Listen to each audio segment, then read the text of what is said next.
Welcome to the Deeper Thinking podcast. Your hand moves before your thought does.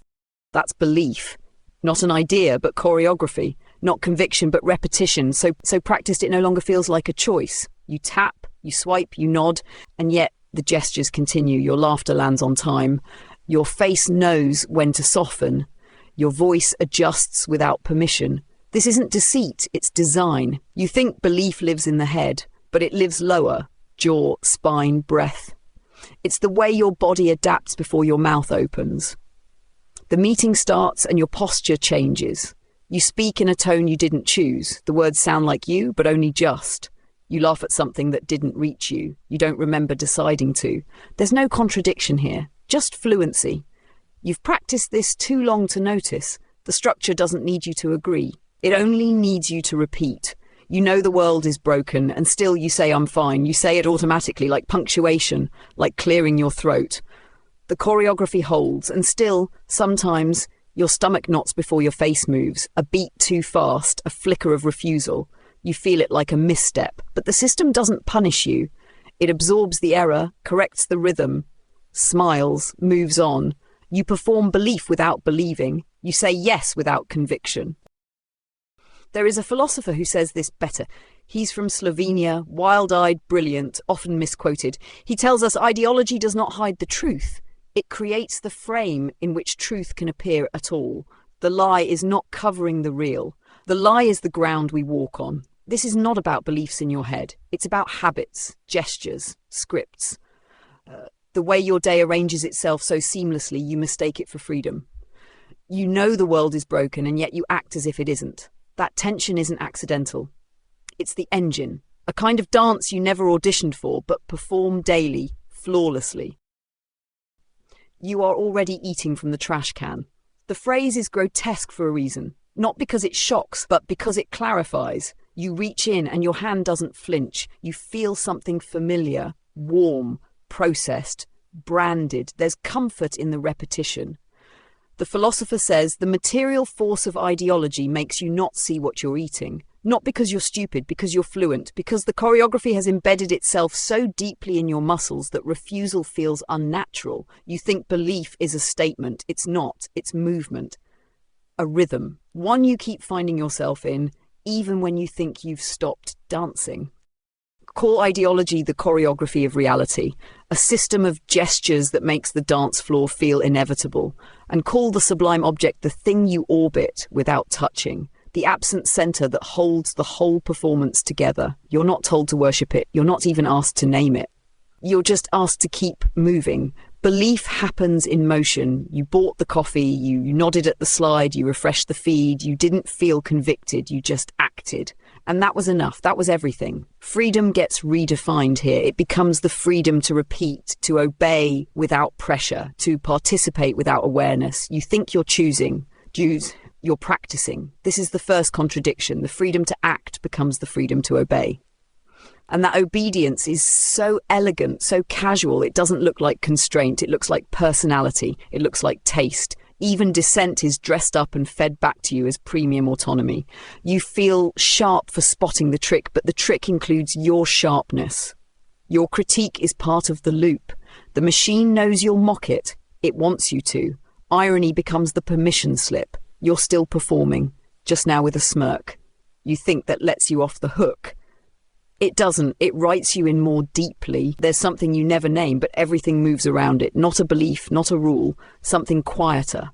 Zizek calls it the sublime object. It isn't what you believe in. It's what organizes belief. Not present, but persistent. Not visible, but structuring. It holds the choreography together without ever stepping into view. It's the absence that gives shape to every gesture you didn't know you were performing.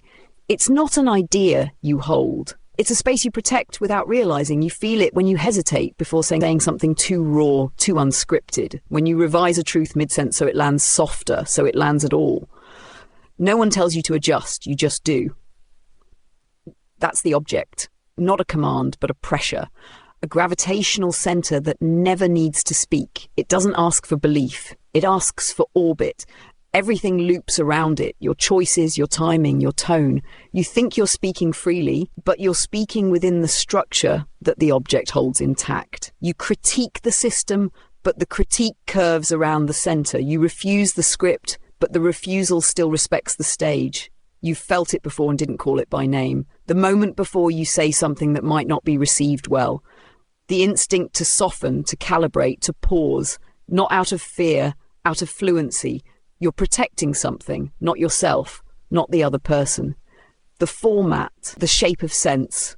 The sublime object survives because it doesn't insist on being seen. It lets everything else speak in its place. It's the quiet axis of coherence, the thing you move around so you don't fall through, you don't believe in it, you enact it, you perform its absence daily.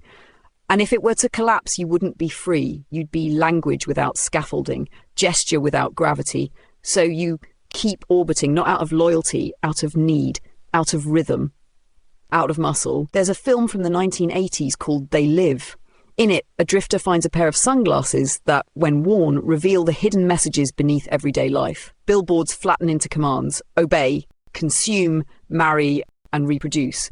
The glasses expose the world's true language, the secret scaffolding of power. The idea is simple: wear them and you see the truth.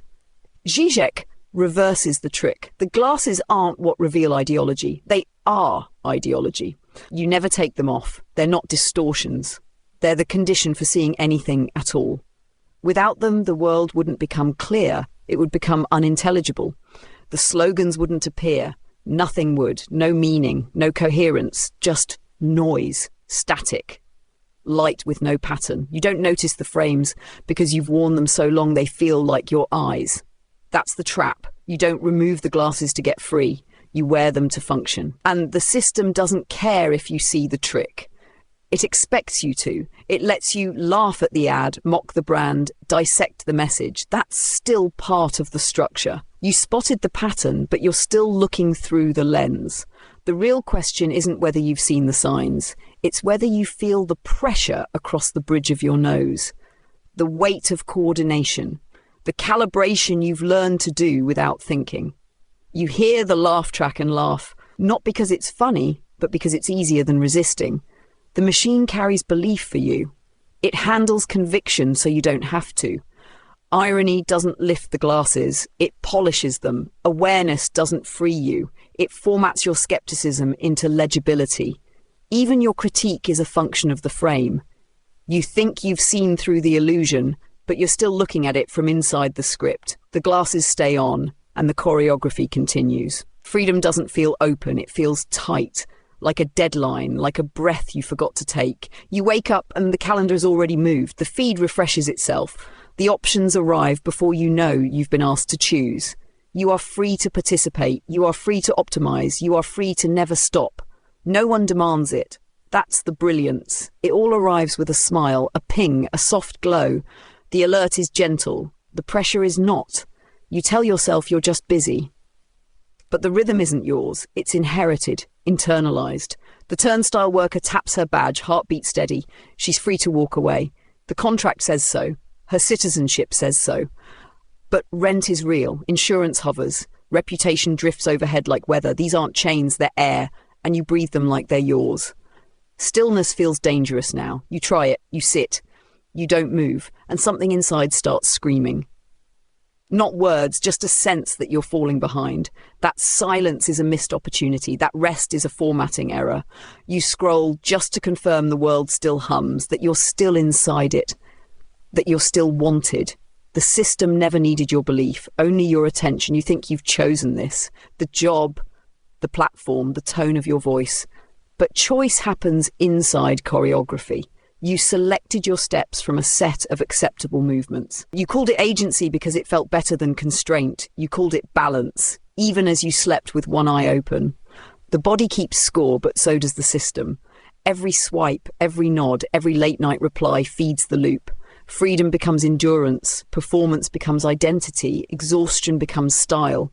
You're admired for holding it all together. But no one asks what would happen if you let go. If you stopped mid-step and didn't finish the move. If you didn't answer the ping, if you didn't smile when it loaded, you want to try, you think about it, and then your hand moves before the thought does. You laugh at the hustle posts, you roll your eyes at the productivity gurus, you repost the meme that mocks the grind, and then you stay up late finishing the slide deck. That's the choreography. Not imposed, just rehearsed. You don't believe in the system. You just keep moving like someone who does. That's enough. The system doesn't need your faith. It only needs your fluency.